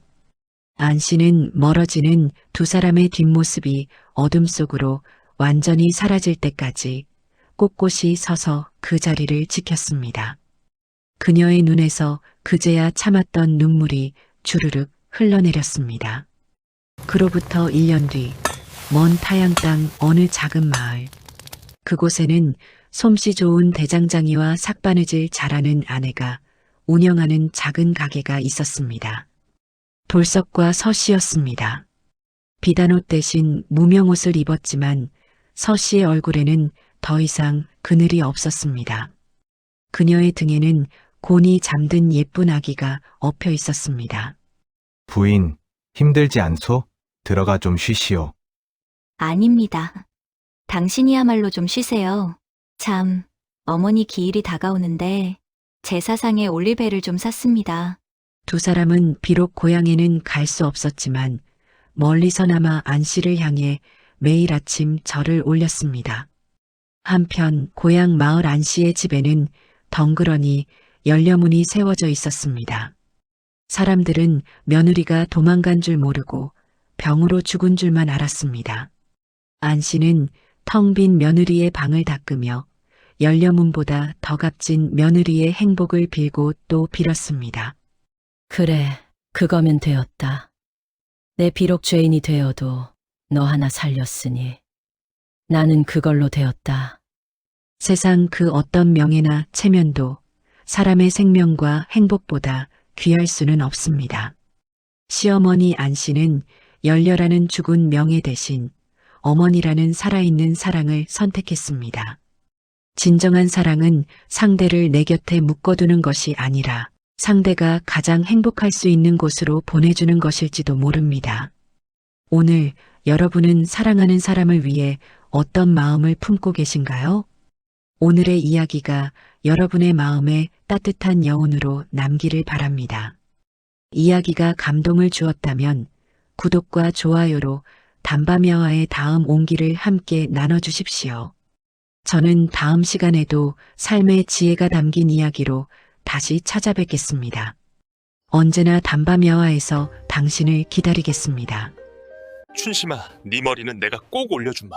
기다리거라. 아잉, 정말요? 기다리겠어요, 나으리. 삶의 지혜와 따뜻한 위로가 담긴 이야기의 숲, 담밤야와에 오신 것을 환영합니다. 옛말에 빛 좋은 게살구라는 말이 있지요. 겉보기엔 번지르르 해도 속은 시고 맛없는 과일을 빗댄 말입니다. 사람도 마찬가지입니다. 얼굴이 옥같이 고와도 마음이 독사 같으면 곁에 둘 수 없고 얼굴이 공보여도 마음이 비단결 같으면 천하를 얻은 것과 같습니다. 오늘 들려드릴 이야기는 겉모습에 홀려 패가 망신할 뻔한 철없는 남편과 그를 구해낸 지혜로운 공보 아내의 통쾌한 한판 승부입니다. 충청도 어느 고을에 남들이 보기엔 참으로 기묘한 부부가 살고 있었습니다. 남편 칠성은 키가 훤칠하고 이목구비가 뚜렷하여 저작거리에 나가면 처녀들 가슴을 설레게 하는 천하의 미남이었습니다. 반면 아내 박씨는 어릴 적 앓은 천연두 자국으로 얼굴이 공보인 데다 덩치도 산만하여 누가 봐도 어울리지 않는 짝이라 혀를 찼습니다. 어휴, 이놈의 팔자야. 거울 속 내 얼굴은 이리도 훤한데 고개를 돌리면 매주덩이가 앉아있으니 내가 전생에 무슨 죄를 지어 저런 곰보랑 살아야 한단 말인가? 칠성은 하루 종일 거울만 들여다보며 신세 한탄이나 하는 한량이었습니다. 반면 아내 박씨는 남편이 구박을 하건 말건 묵묵히 배를 짜고 농사를 지어 집안 살림을 불려나갔습니다. 비록 얼굴은 얼었지만 그녀의 손끝은 야무졌고 셈은 대감집 꽃간지기보다 빨랐습니다. 여보, 거울 좀 그만 보고 이리 와서 새끼 좀 꼬아요. 올가을 추수에 쓸 가마니가 모자랍니다. 에잉, 시끄러워. 이 옥골 선풍 같은 손으로 거친 집 풀아기를 만지라고? 남들이 보면 흉본다 흉봐. 나는 나가서 세상 돌아가는 공부나 하고 올란다. 칠성은 갓을 삐딱하게 쓰고 부채 하나를 든 채 집을 나섰습니다. 공부는 무슨 저작거리를 쏘다니며 폼이나 잡으려는 속셈이었습니다. 박 씨는 멀어지는 남편의 뒷모습을 보며 혀를 찼습니다. 허우대만 멀쩡하면 뭐하나. 속이 텅 빈 강정인 것을. 그래도 내 서방이니 어쩌겠어. 밥은 굶기지 말아야지. 박 씨는 남편이 철이 들기를 기다리며 알뜰살뜰 모은 돈으로 논도 사고 밭도 사며 가세를 일으켰습니다. 하지만 곡간이 차오를수록 칠성의 허파에는 헛바람만 잔뜩 들어차고 있었습니다. 그리고 그 헛바람은 기어이 사단을 내고야 말았습니다. 어느 날 읍내장터에 새로운 기방이 들어섰다는 소문이 돌았습니다. 특히 그곳에는 한양에서 내려왔다는 절세미녀 기생, 춘심이가 있다는 소문에 고을 한량들이 구름처럼 몰려들었습니다. 소문 듣고 빠질 칠성이 아니었지요. 칠성은 쌈짓돈을 털어 기방 월양루의 문턱을 넘었습니다. 이리 오너라. 내가 이 고을 제일 가는 미남 칠성이 왔다.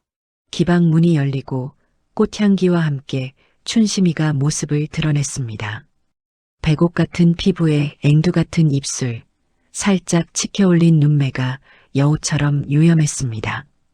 칠성은 춘심이를 보자마자 그 자리에서 얼어붙고 말았습니다. 집에 있는 공보 아내와는 비교조차 할 수 없는 그야말로 선녀가 강림한 듯 했습니다. 어머나, 세상에, 이 시골 구석에 이리도 준수한 도련님이 계셨단 말입니까? 제 눈이 호강을 하네요. 호호. 허허, 그렇소? 내가 좀 인물이 괜찮지? 허허허. 춘심이는 산전수전 다 겪은 노련한 기생이었습니다. 그녀는 칠성의 옷차림은 번지르르하지만 눈빛이 멍청한 것을 단번에 간파했습니다. 춘심이는 칠성에게 콧소리를 내며 술을 따랐습니다. 도련님 같은 분이 어찌 이런 시골에 묻혀 계십니까? 한양에 가시면 정승 판서대 사위가 되고도 남았을 텐데 아까워라. 그렇지. 내 말이 그 말이다. 내 마누라가 곰보라 내 앞길을 막고 있어. 칭찬에 약한 칠성은 술이 몇 순배 돌자 정신을 못 차렸습니다. 그때 옆방에서 왕서방이라 불리는 사내가 슬며시 합석을 청했습니다. 그는 춘심이와 한패인 전문 타짜였습니다. 어이쿠, 춘심 아기씨가 귀한 손님을 모셨구려. 내 오늘 기분이 좋아 한턱 내겠소. 도련님, 심심풀이로 투전이나 한 판 하시겠소? 돈 놓고 돈 먹기 아주 쉬운 노름이지요. 투전. 에이, 나는 점잖은 선비라. 그런 상스러운 건 어머, 도련님, 그냥 재미로 하는 건데요, 뭐. 그리고 이 춘심이 몸값 치러주실 돈을 버시려면 큰 배포가 있어야 하지 않겠어요? 저는 돈 많은 대장부가 좋던데. 돈 많은 대장부. 그 말 한마디에 칠성의 눈이 뒤집혔습니다. 투전판에서 큰 돈을 따서 춘심이 머리를 올려주겠다는 말도 안 되는 망상에 사로잡힌 것입니다. 처음에는 왕서방이 일부러 돈을 잃어주었습니다. 칠성은 자신이 도박의 천재인 줄 착각했습니다. 하하, 봤느냐? 내가 패를 주면 천하가 내 것이다. 춘심아, 기다려라. 내가 기와집 한 채 값을 따서 너를 데려가마? 하지만 그것은 늪으로 들어가는 첫걸음이었습니다. 날이 갈수록 왕서방은 판돈을 키웠고 칠성은 가져온 돈을 모두 잃기 시작했습니다.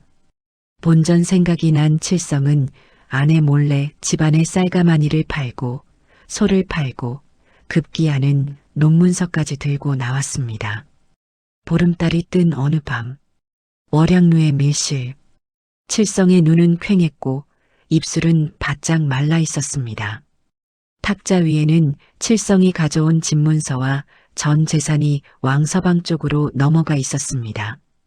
이제 칠성에게 남은 것은 입고 있는 옷가지뿐이었습니다. 쯔쯔, 도련님. 오늘은 운이 안 따르시네. 이제 그만 집에 가시지요. 빈털터리가 되셨는데, 대장부인 줄 알았더니 껍데기뿐이었네. 이제 볼일 없으니 나가세요.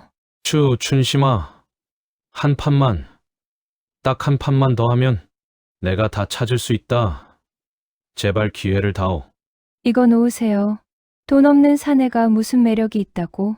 꼴 보기 싫으니 썩 꺼져요. 사랑했던 여인의 싸늘한 멸시. 그것은 칠성의 마지막 자존심을 건드렸습니다. 그는 이대로 물러설 수 없었습니다. 눈에 보이는 것이 없었습니다. 그때 왕서방이 넌지시 미끼를 던졌습니다. 정 그러시다면 방법이 하나 있긴 한데, 도련님 댁에 일 잘하는 마누라가 있다고 들었소만. 마누라? 내 청나라 상단에 일꾼이 좀 필요한데, 덩치 좋고 힘센 여자가 필요하거든. 도련님 마누라를 거시오. 내가 값을 후하게 쳐서 판돈으로 빌려드리리다. 사람의 탈을 쓰고 어찌 아내를 판돈으로 걸 수 있겠습니까? 하지만 이미 노름 귀신에 씌인 칠성의 귀에는 악마의 속삭임이 구원의 동아줄로 들렸습니다. 꽃처럼 어여쁜 춘심이를 바라보며 그래, 그 곰보 마누라 알게 뭐야. 내 춘심이만 가질 수 있다면야 조소 내 마누라 박씨를 판돈으로 걸겠소. 대신 이번 판은 단판 승부요. 호기롭게 마누라를 판돈으로 걸겠다는 문서에 손도장을 찍었습니다. 칠성은 마지막 패를 뒤집었습니다. 왕서방은 비릿한 웃음을 지으며 자신의 패를 공개했습니다. 결과는 칠성의 참패였습니다. 하하하, 내가 이겼소. 자, 이제 이 집문서와 논문서, 그리고 도련님 마누라는 다 내 것이오. 여봐라, 당장 가서 곰보 마누라를 끌고 오너라. 안 돼. 이럴 수는 없어. 칠성은 그 자리에서 기절하고 말았습니다. 다음 날 아침 칠성네 집 앞에는 왕서방과 춘심이 그리고 덩치 큰 왈패들이 들이닥쳤습니다. 그들은 대문을 부수며 고함을 질렀습니다. 이리 오너라. 내 서방이 너를 나한테 팔았다. 짐 싸서 나오너라. 집 안에 있던 박씨가 밖으로 나왔습니다. 그녀는 울고불고 매달리는 대신 아주 차분하고 서늘한 눈빛으로 왈패들을 쏘아보았습니다. 그녀의 손에는 몽둥이가 아닌 커다란 돛박 하나가 들려 있었습니다. 어디서 걔가 짓나 했더니 남의 남편 홀려 등쳐먹는 사기꾼들이었구나. 내 남편이 쓴 각서 어디 한번 보자. 박 씨의 당당한 기세에 왕서방과 춘심이는 잠시 주춤했습니다. 하지만 왕서방은 이내 코웃음을 쳤습니다. 허허, 아주머니 배포가 마음에 드는구려. 좋소. 남편 빚을 갚겠다. 그럼 나와 투전 한판 하시겠소? 아니, 투전은 속임수가 난무하는 법. 나는 내 방식대로 하겠소. 내가 이기면 남편의 각서와 빈문서를 다 내놓고 당장 꺼지시오. 만약 내가 지면 이 집과 나까지 군말 없이 따라가리다. 호, 매주덩이 주제에 무슨 재주를 부리시려고. 좋아요. 어디 한번 드러나 봅시다. 우리는 쌀을 주식으로 하니 쌀과 콩으로 승부를 봅시다. 박 씨는 부엌에서 커다란 뒤주와 돛박 그리고 검은 콩 한 자루를 마루로 가지고 나왔습니다. 그리고 콩 자루를 왕서방 앞에 쏟아부었습니다. 와르르 쏟아지는 검은 콩들이 마루를 가득 채웠습니다. 자, 여기 검은 콩이 있소. 왕서방, 당신이 그 큰 손으로 콩을 한 줌 꽉 쥐어보시오. 그리고 그 안에 콩알이 몇 개인지 맞춰보시오. 만약 당신이 맞히면 내가 지는 것이요. 못 맞히면 내가 쥐어서 맞춰보리다. 뭐요? 콩알 색이? 하하하, 이런 아이들 장난 같은 걸 내기라고. 왕서방은 비웃으며 콩을 한 줌 큼직하게 쥐었습니다. 그는 평소 주사의 무게도 기가 막히게 맞히는 타짜였습니다. 손안의 감각으로 대충 짐작했지요. 묵직한 걸 보니 150개, 아니 153개. 자, 그럼 세어봅시다. 춘심이가 옆에서 콩을 세었습니다. 결과는 162개였습니다. 왕서방의 얼굴이 불그락푸르락해졌습니다. 손안의 콩개수를 정확히 맞히는 건 신이 아닌 이상 불가능한 일이었습니다. 에이, 서방님도 참. 한 줌에 몇 개인지 어떻게 알아요? 이 여자가 억지를 부리는 거예요. 억지? 그럼 내가 해보지. 나는 정확히 120개를 쥐어 보겠소. 웃기지 마시오. 그게 가능하다면 내 손의 장을 지지겠소. 박 씨는 숨을 깊게 들이쉬더니 눈을 감고 콩 무더기에 손을 넣었습니다. 그녀의 투박하고 거친 손이 콩알들을 감싸쥐었습니다. 매일 가족들 밥을 짓기 위해 콩을 불리고 쌀을 씻으며 수만 번 반복했던 그 감각. 자식과 남편 입에 들어갈 밥알 개수까지 헤아리던 어머니의 손길이었습니다. 자, 세어 보시오. 말도 안 돼. 정확히 120개야. 이럴 수가. 사기다. 내년 손에 자석이라도 붙은 게냐? 왕서방과 춘심이는 기겁하며 뒷걸음질 쳤습니다. 박 씨는 대박을 들어 왕서방의 코앞에 들이댔습니다. 이놈들아, 나는 매일같이 이 콩을 만지고 다듬으며 내 식구들 배를 채웠다. 너희가 눈먼 돈을 쫓아 주사위나 굴릴 때 나는 땀 흘려 농사 짓고 곡식의 무게를 손끝으로 익혔단 말이다. 이것이 바로 땀의 무게다. 박 씨의 기세에 눌린 왕서방은 꼼짝도 못했습니다. 그때 칠성이 방문을 열고 비틀거리며 나왔습니다. 그는 아내의 승리를 목격하고 믿을 수 없다는 표정을 지었습니다. 자, 약속대로 이 각서는 찢어버리겠소. 그리고 왕서방, 당신 주머니에 있는 그 주사위 한번 꺼내 보시오. 아까부터 짤그랑 소리가 나는 게 영 거슬리던데. 무슨 소리요? 박 씨는 왕서방의 멱살을 잡고 품속에서 주사위를 꺼냈습니다. 그리고는 돌멩이로 주사위를 내리쳤습니다. 빡 하는 소리와 함께 주사위가 깨지고 그 안에서 납덩이가 굴러나왔습니다. 역시 납을 넣어 무게를 조작했구나. 감히 내 남편을 상대로 사기를 쳐. 여봐라. 당장 관아에 고발하라. 아이고, 잘못했습니다. 살려만 주십시오. 사기 행각이 들통난 왕서방과 춘심이는 걸음아 나 살려라 하고 주랭랑을 쳤습니다. 마당에는 찢어진 각서 조각과 멍하니 서 있는 칠성, 그리고 씩씩거리는 박 씨만 남았습니다. 모든 소동이 끝나고 마당에는 정적이 흘렀습니다. 박 씨는 바닥에 떨어진 콩알들을 하나하나 주워 다시 자루에 담았습니다. 단 한 알의 곡식도 허투루 버리지 않는 그녀의 모습에 칠성은 쥐구멍이라도 숨고 싶었습니다. 다 끝났소. 집문서도 찾았고 빚도 없앴소. 이제 당신이 그리도 원하던 춘심이한테 가보시오. 나는 이 집에서 나갈 테니. 부인. 칠성은 박 씨의 흑투성이 치맛자락을 잡고 오열했습니다. 그제야 보였습니다. 춘심이의 화려한 비단옷보다 아내의 낡은 무명옷이 더 빛나 보였습니다.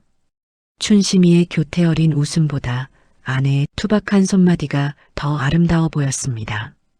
공보 자국으로 얼룩진 아내의 얼굴이 사실은 자신을 위해 흘린 피눈물의 흔적처럼 느껴졌습니다. 내가 눈이 멀었었소. 옥을 돌이라 하고 돌을 옥이라 했으니 내 눈을 파버려도 시원찮소. 부인, 제발 나를 버리지 마시오. 당신이 매주덩이가 아니라 내가 똥멍청이였소. 앞으로는 평생 당신 머슴으로 살겠소. 제발 용서해 주시오. 박 씨는 한참 동안 우는 남편을 내려다보다가 조용히 손을 뻗어 남편의 눈물을 닦아주었습니다. 그녀의 손은 거칠었지만 그 온기는 따뜻했습니다. 머슴으로 산다 했소? 그럼 당장 저 콩밭이나 매러 갑시다. 밥값은 해야지. 가겠소. 콩밭이 아니라 자갈밭이라도 매겠소. 그날 이후 칠성은 완전히 다른 사람이 되었습니다.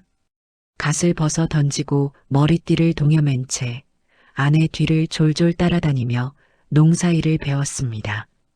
물론 춘심이는 다른 고을에서 또 사기를 치다 관아에 잡혀갔다는 소문이 들려왔지요. 사람들은 칠성을 보며 공보 아내 덕에 사람 됐다며 칭찬했습니다. 칠성은 이제 아내의 공보 자국이 보조개처럼 예뻐 보인다며 팔불출 소리를 하고 다닌답니다.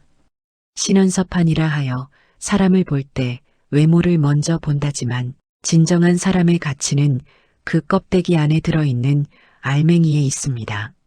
칠성은 화려한 껍데기에 속아 진짜 보석을 버릴 뻔했습니다. 여러분 곁에도 혹시 투박하고 낡았지만 여러분을 지켜주는 진짜 보석 같은 사람이 있지는 않나요? 오늘 그분께 따뜻한 고마움을 전해보는 건 어떨까요? 오늘의 이야기가 여러분의 마음에 시원한 사이다와 따뜻한 여운으로 남기를 바랍니다. 이야기가 재미있었다면 구독과 좋아요로 담밤여화의 다음 온기를 함께 나눠주십시오. 저는 다음 시간에도 삶의 지혜가 담긴 이야기로 다시 찾아뵙겠습니다. 담밤여화에서 언제나 당신을 기다리겠습니다.